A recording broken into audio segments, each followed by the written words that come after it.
Hello there. Thank you so much for joining me today on the How to Market Your Horse Business podcast.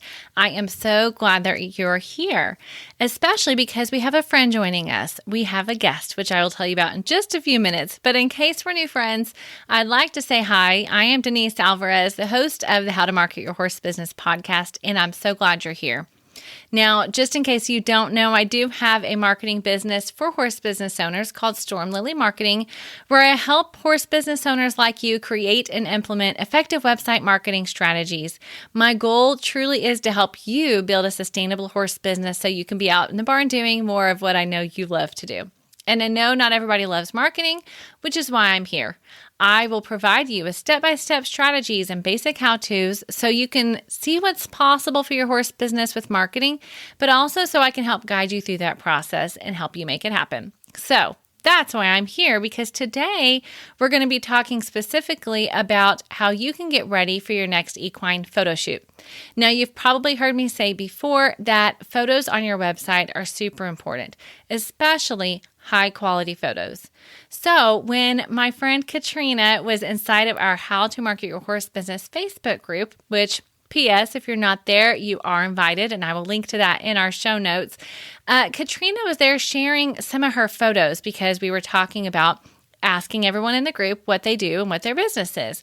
So she shared one of her photos, and I said, oh my goodness, we've got to get you on the podcast because I bet you have some really good things to share with our listeners. Our horse business owners know oftentimes that they need a great quality photo of their horse, but they don't know how to do it.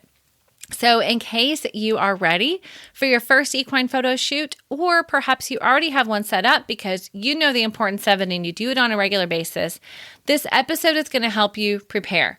And in addition to that, Catrina has provided us with a great equine photo shoot shot list, which you'll hear her talk about in the episode when she shares about preparing and how it's good to have some ideas of what pictures you want before your photographer even gets there.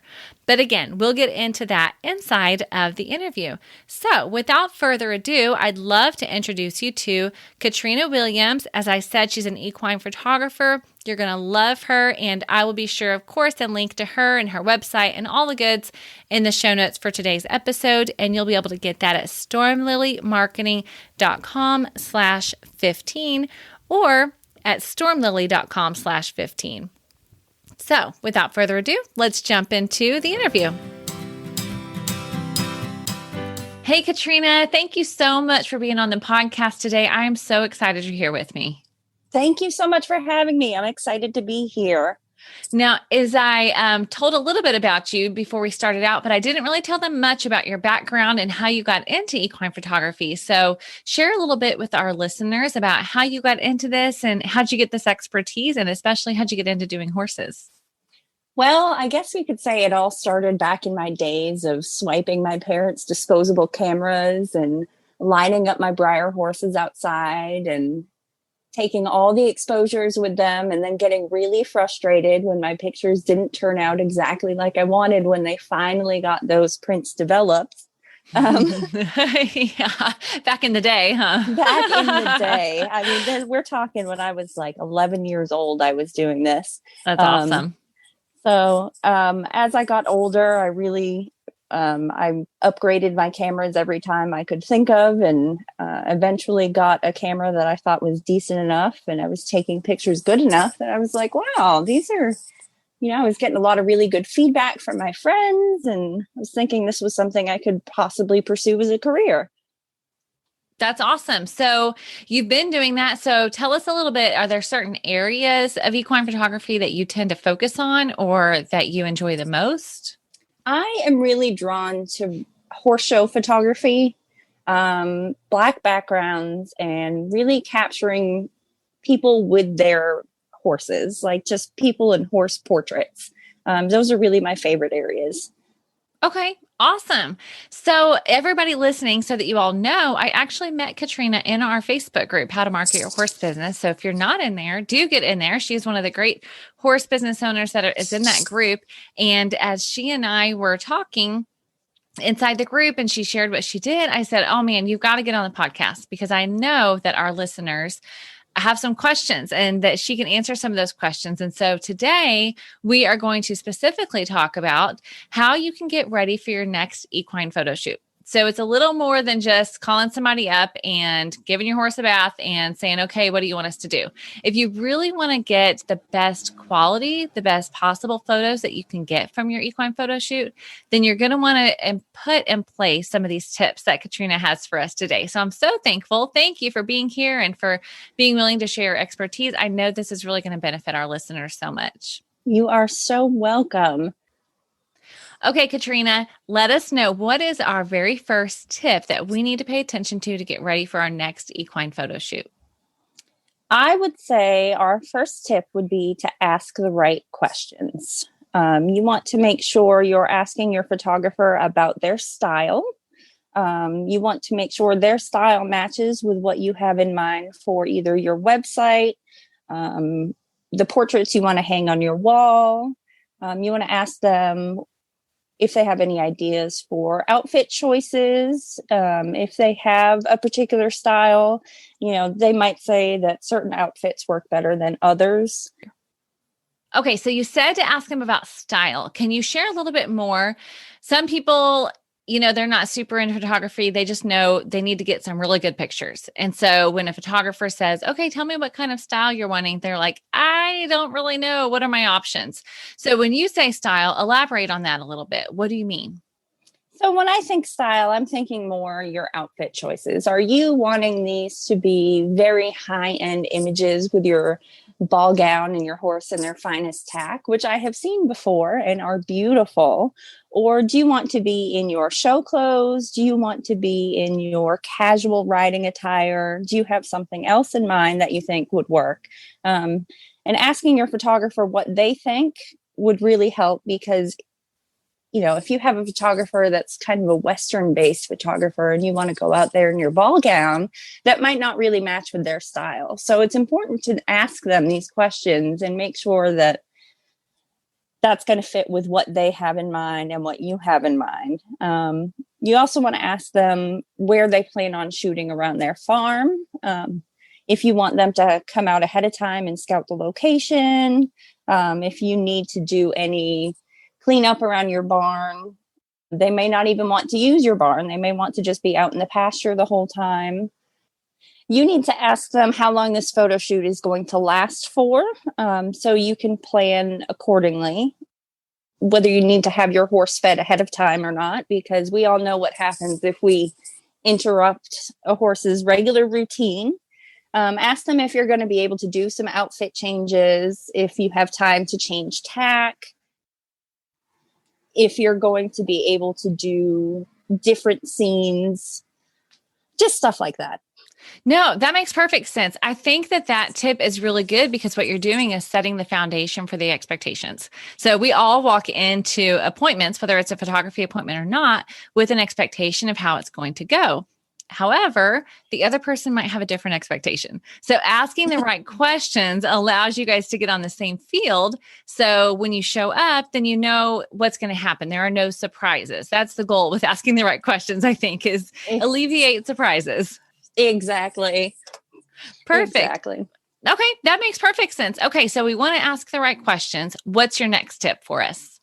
Have a shot list in mind, because everybody knows they have a general idea of what they'd like their images to look like. Do you want your horses to be really personal, where you're very close to your horse and, you're showing that bond? Or are you wanting a shot list of just your horses because you want to hang this as artwork on your walls?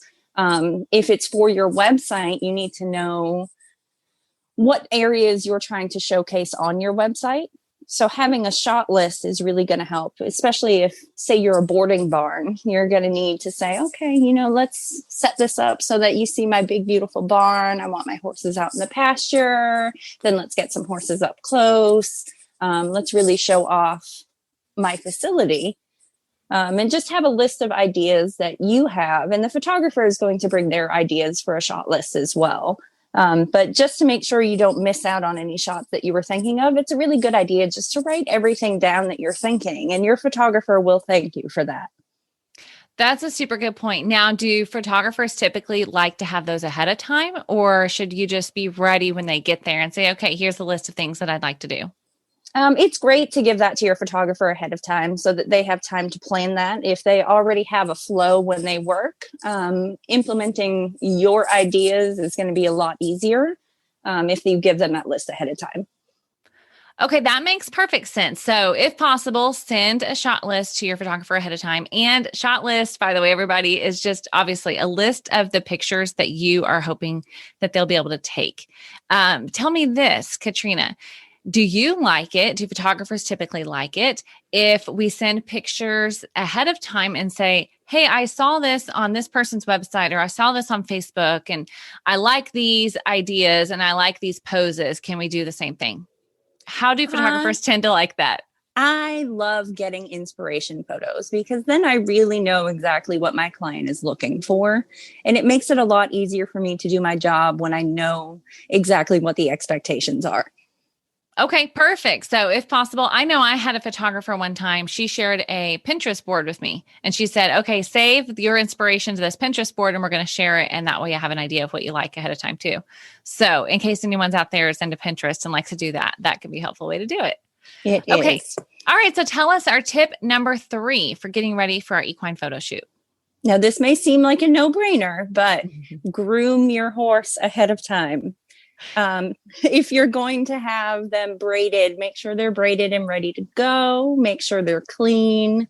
Make sure you get all those whiskers off if that's what you do. Get them ready with fly spray because there's nothing that drives me crazy more than having to edit out gnats and flies. Oh my goodness, that's such a great point. So make sure they're groomed, put that hoof polish on, have them show ready and just ready to go when your photographer gets there. That's such a good point. You know, I remember when we were talking about this episode, you were sharing that you've actually had some experiences where people didn't do that, which is surprising, but that's why you put that on here because I guess in the hurry of everything else and getting ready, people just kind of forget about the importance of that. Yeah, because there's nothing more distracting when you're trying to say, look for a horse for sale online and you see a dirty horse. You're like, oh, I don't know about this. So just make sure that horse is clean and presentable.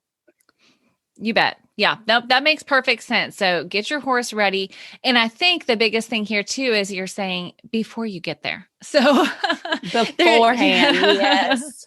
Let the photographer show up and you've already got everything ready as much as possible. Absolutely.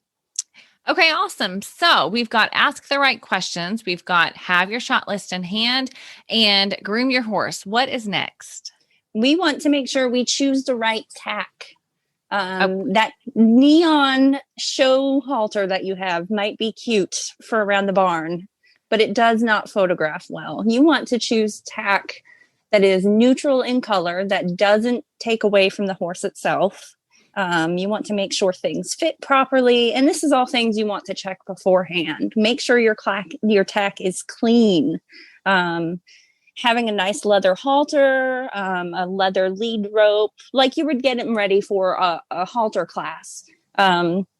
So you also want to make sure your saddle is clean. If you plan on having shots of them in the saddle, make sure you choose your best saddle. You don't need anything with broken parts on it because you're going to notice that in pictures. Make sure that things, like I said, color is really important, especially when you're doing things like black background images. It's so hard to edit out big, bulky halters. So if black background images are what you're going for, choose something easy to get rid of if you can. Easy to get rid of. What do you mean? So a lot of black background portraits, there's a lot of post-processing work that goes into those. We edit out a lot of things. Usually the lead ropes get taken out completely. We're having to clean up barn aisles. Sometimes we edit the halters off completely for horses that we can't trust to just stand right in the middle of the barn aisle. So having a well-fitting halter makes our job a lot easier. You also want to make sure it's the best tack that you have because you're showing off your animal. You know, you want to make sure that it's not just your grungy little barn halter, and just clean, pretty tack is very important. No, that makes perfect sense because, like you said, it's a representation. I mean, honestly, for horse businesses, it's a representation of your brand. So you want to show that you care about quality and that you care about, high level. If you're going for high level, then you want to show that you're high level in your pictures because it speaks 1,000 words. I actually had a website client who had some pictures taken by a professional photographer. And when I went to use one of the pictures, she was like, "Oh, shoot, don't use that picture because something broke during the photo shoot. And so we had to fix it. And she wasn't able to edit that out. And so I don't really want you to use that picture in that way." So sometimes you can do all the preparation and then still something happens. So you just do the best. But the thing is, she realized that ahead of time. She said, "I don't want to use that picture because I know that these are a representation of my brand, and that's not quite how I want it to be represented." So it does matter. It does. And, it can also be a safety issue if you have tack that breaks during a shoot, because the last thing you need especially if, say, you're a stallion barn, is if your halter breaks, you're putting your photographer at risk, and you're putting the people, if they have an assistant, you're putting them at risk too. Yeah, that's a super, super good point. Yep, absolutely. Okay, so choosing the right tack is a biggie. Okay, give us our fifth and final tip for today. Okay, this is huge for me. Make sure you know ahead of time how you want your pictures used. Are you using them for commercial purposes on your website, or are you using them for personal use just in your home? Because in order to use these images on your personal website, they require a commercial release. So this is all things that you need to talk with your photographer about ahead of time and make clear how you're going to use them. Because using pictures in a commercial manner without permission can actually lead to a lot of fines and fees if the proper permissions are not given. And I think that's going to be new information for a lot of people because oftentimes we just assume I paid for those photos, they're mine, regardless. Right. And, I know of a situation with a local photographer here that this just happened to, where her client she didn't know. And she submitted these images to a magazine, and without checking with the photographer, the magazine used these images on the cover, in the magazine. And they didn't get permission from the photographer, which can be a problem because that magazine is actually using those for commercial gain. They're using those images to sell their magazine, and the photographer should be compensated for that. So don't think just because you've paid for your session that you have permission to use these photos any way that you need to. Okay, so tell me this. So what about the person that had a really good photographer take some pictures, and then a year or two later, they decided that they were going to do a website, or perhaps they had an interview. In the interview, they said, "Oh, do you have any pictures that we can include in our article?" And they said, "Yeah, I had some pictures taken. Here you go." What should that person do in that instance? They should reach out to that photographer and make sure that it is okay with the photographer. Find out if there is any commercial release that they need to use for the article, for the website. And it's not too late to ask after you've had the pictures taken, but it is too late to ask after you've already used the images. Yeah. So what happens then? So for example, the story that you just told, what actually ends up happening in those cases? So luckily it was resolved easily with an invoice sent. But if that photographer was having a bad day, or they could go after them legally for copyright infringement, and that carries some pretty hefty fines with it. Yeah. Okay. So that's a really big tip that I really think a lot of people wouldn't have thought would be on here, but you're right. It's such an important one to know ahead of time. And I mean, just like we all want to be compensated for the work that we've done and for the value that's been provided. And so it makes sense. I mean, that is how photographers are making a living. And if you think about it, although things have changed with so many digital uses nowadays, but you didn't used to be able to go to Walmart or Walgreens or wherever and just take a photo that you got from a professional photographer and just make copies of it. They wouldn't let you do that for that exact reason, because you didn't have the rights to that photo, even though you actually owned the photo. Interestingly. That is correct. And you should always make sure that if your photographer does not include prints in the package they're offering you, that you do obtain a print release for yourself. Because when you go to places like Walmart, they're going to ask for that because they can tell the difference between, somebody taking pictures themselves and a professional photographer. And they won't let you go home with their images if they think that there could be a photographer whose copyright is being infringed on. Yeah. Absolutely. So know how you want to use your photos and make sure you get all of that in writing. So Absolutely. In that same case, so does that mean your photographer is going to have that information? So when they are going through these tips, then they're ready for their photo shoot, they're talking to the photographer and they're saying, hey, I'm going to use these on my website. Is there a release I need to get from you? The photographer is the one that should have the release, right? It's not up to the customer to put something together.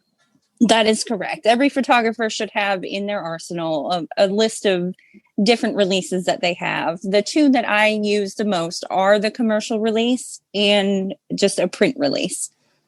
Okay, perfect. That makes perfect sense. Okay, friends. So here's your quick summary. Tip number 1, you're going to ask the right questions of your photographer ahead of time.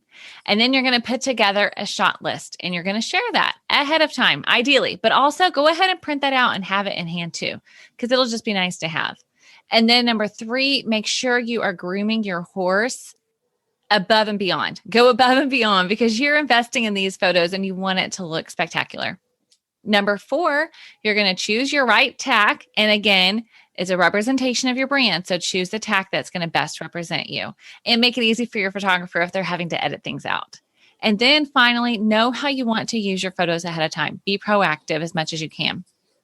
Okay, I'm so thankful, Catrina. This was so helpful. Now, I want to let everybody know that you actually put together a shot list, an equine shot list that they can get for free. And I'm going to have that link over in the show notes for this episode. And so they'll be able to sign up and get that shot list from you so they at least have a head start as they're getting ready for their next photo shoot. So thank you for providing that. I really appreciate it. Of course, you're so welcome.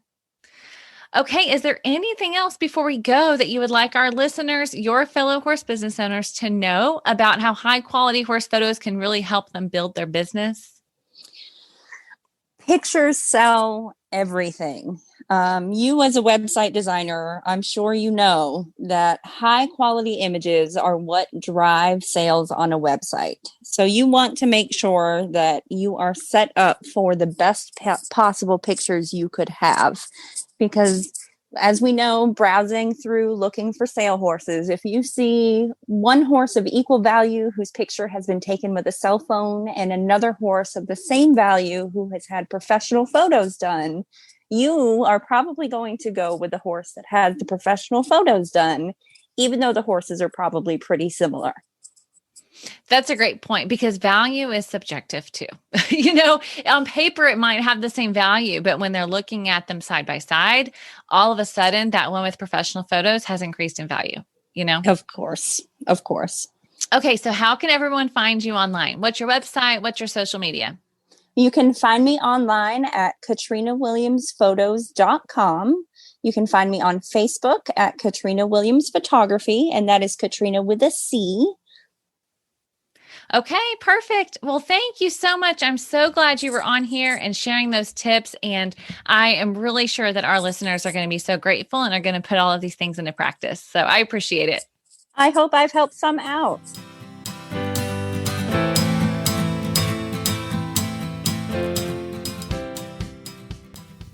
Wasn't that so good? I am so thankful that Catrina was able to come on and share some of her expertise with you. There is just something to be said about working with a professional who understands horses and understands how it is to take pictures and has some tips. And so that's why I want to make sure that you also do get that free shot list because Catrina has put together a great list. And then in there, you'll also get some of those pro tips from Catrina and some ways that you can get some great shots of your horse. And honestly, if you're somebody who's thinking, I'm not quite ready for an equine photographer, but I know I need to be at least taking some pictures with my iPhone right now, then go ahead and grab that shot list too, because it will give you some really great ideas and grab a friend and get somebody to help you out because I'm telling you, high quality photos really do make a difference because you are sharing what the experience is going to be like to work with you in your business. And you're also sharing about the quality of horses that you have there or that you work with. And so I'm telling you what, this is really going to be a podcast that's going to help you out if you will take and implement what Catrina has shared here today. Now, again, that is at stormlily.com/15 for episode number 15. So you can grab that shot list. And I believe, my friends, that's all I've got here today. Now, in case you are not in that Facebook group where I told you that Catrina and I originally connected, I do want you to jump in there. It's How to Market Your Horse Business podcast community. It is for horse business owners like you, and we share about our goals, we share about our wins, and it's also a great place for you to ask questions and get answers from your fellow horse business owners. So I will be sure and link to that in the show notes for you as well. As always, if you have a question, please send it my way. I am here to help, and I love to hear from you. And until next time, I hope you have a wonderful week. Thanks so much, friends. I'll talk to you soon. Bye.